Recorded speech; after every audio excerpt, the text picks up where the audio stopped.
Well, that was a game going into it. I knew it would be a battle, and this is a team that's been on a long road trip, and anytime you play that last game, knowing you get to go home, right after, is a dangerous game. And this is a team that's played very well. They had a shot to beat TCU at the buzzer. I think TCU was 14th in the country at the time, and then it was a 2-point game with about 40 to go against Oklahoma. So I knew this was going to be a tough game that had a lot of firepower, and that certainly showed in the first half. When they got hot, I thought our rotations were slow. Our bottom low man was late getting out of the paint to get hand pressure. Second half, we completely flipped it, and I give our guys a lot of credit for coming out and getting chewed out pretty good at halftime and really flipping the script. We were all over the place, and Reinhardt, who had it going in the first half, I think he had 17, didn't score in the second half, and I thought our guys did a good job adjusting. We had different combinations out there. When their big guy came out, we went small and switched everything, which I thought really helped as far as slowing that team down. But, rebounding, you just look at the hustle plays, the 50-50 balls. First half they got them, second half we got them. And we were down 5 on the glass at halftime, ended up 12. So, really pleased with that second half effort. A lot we can take from that. But we got to start, playing 40 minutes if we want to have a chance to win and win consistently. That 12-point lead gets erased, down 3 at halftime. You're down 8 early in the second half. What was kind of your sense with the way the players were handling that? Was there panic? It wasn't panic. I didn't like our. I thought we were hanging our heads a little bit, and you can't do that. To their credit, they turned that around, and our energy on the bench was phenomenal in the second half. Guy gave a lot of credit to his Wilhelm. We had a 10-point first half, and just the way the game was going, didn't get him back in there. But you saw his energy over there, and that's infectious. That goes throughout the whole team. And I thought our whole group over there had it. I give Emmanuel a lot of credit. I thought his ball pressure, 94 feet, also slowed them down. Got their offense started higher up the floor. Griesel obviously had a great second half as far as some different things. We found a nice formula with him on the post. And then Blaze was a benefactor of a lot of that. I thought he did a tremendous job spacing the floor, getting lost on the baseline and circling to the front of the rim, and really, secured the paint for us on that other end. I thought he was all over the place. 3 rebounds at half, ended up with 10, and finished around the basket much better in the second half.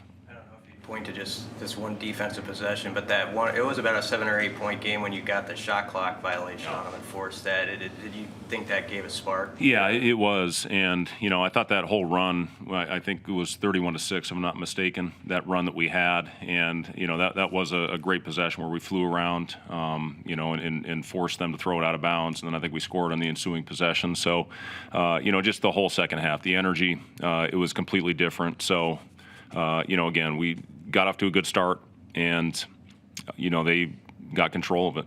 They hit everything. So, second half, we did a much better job of having sustained effort throughout the possessions. I know it might get lost in this one a little bit, but you go back to that start. How big was Juwan there for you guys? Yeah, hit a couple in the right out of the gate, and then I think scored on a layup right after that, and a nice go and catch to the basket. So first 8 points of the game. And, I thought second half he took a couple rushed ones. We've talked to him about, getting that thing moving instead of taking contested threes. But when he's got an open one, we want Juwan shooting those. CJ obviously was really good all night long, had a very efficient game. And, Casey made some big plays for us in the second half when we needed it. Hit some shots, got to the free throw line. But, I really thought overall, top to bottom, everybody that stepped on the floor had a positive impact on that win. You seeing, especially Sam, but also Jeff, get their first buckets at the end there. Yeah, it's good to see those guys get on the board. And, Jeff, it was awesome. His first shot, I think, missed the basket by about 12 feet last game, and Sam's first shot tonight missed the basket by a little wide left. So, it's good to see those guys get in the books. So, listen, those guys work as hard as anybody, and they help prepare. So it's good to see that pay off and get a basket. How important was it? I mean, obviously to win the game is big, but to respond the way that they did in the second half after what happened at St. John's and then what lies ahead here in Orlando, I mean, to be able to finish in that sort of fashion, I mean, how critical was that just for the team's confidence. Yeah, it was a huge stretch for us, Robin, to know what we're capable of. You know, if we can combine and bottle up the first 20 minutes from St. John's and, you know, the last 18 minutes of this game and, you know, combine that, play a full 40, we got a chance to be pretty good. So, you know, just really proud of the guys for hanging in there. I think we got down 8 when they came out in the second half after hitting another shot. You know, but once we got going, you know, it just shows what we're capable of doing and going on that runs. Again, that's a talented team that we played. You know, I've been worried about this one for a long time, especially after opening night, what they did.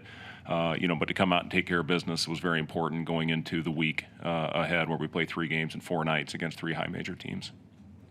Oh, go ahead, DC. Go ahead. I was gonna say with Blaze specifically, how much more comfortable have you seen him growing out there? Yeah, he definitely is. And again, you know, we switched a couple things offensively. We shrunk our package, and you know that we got a little rattled, obviously, in that gym the other night. I mean, that gym seemed like it was about the size of this room, and everybody was right on top of you. So, you know, we wanted to shrink our package and, you know, give our guys about 10 plays, and then, you know, based on where certain guys were, we would try to, you know, call the right action. So, you know, Blaze is getting more comfortable. Emmanuel, anytime a play is called, he relays it to him in French, and he understands that much better than he does English. So, you know, we're trying to get some hand signals to him.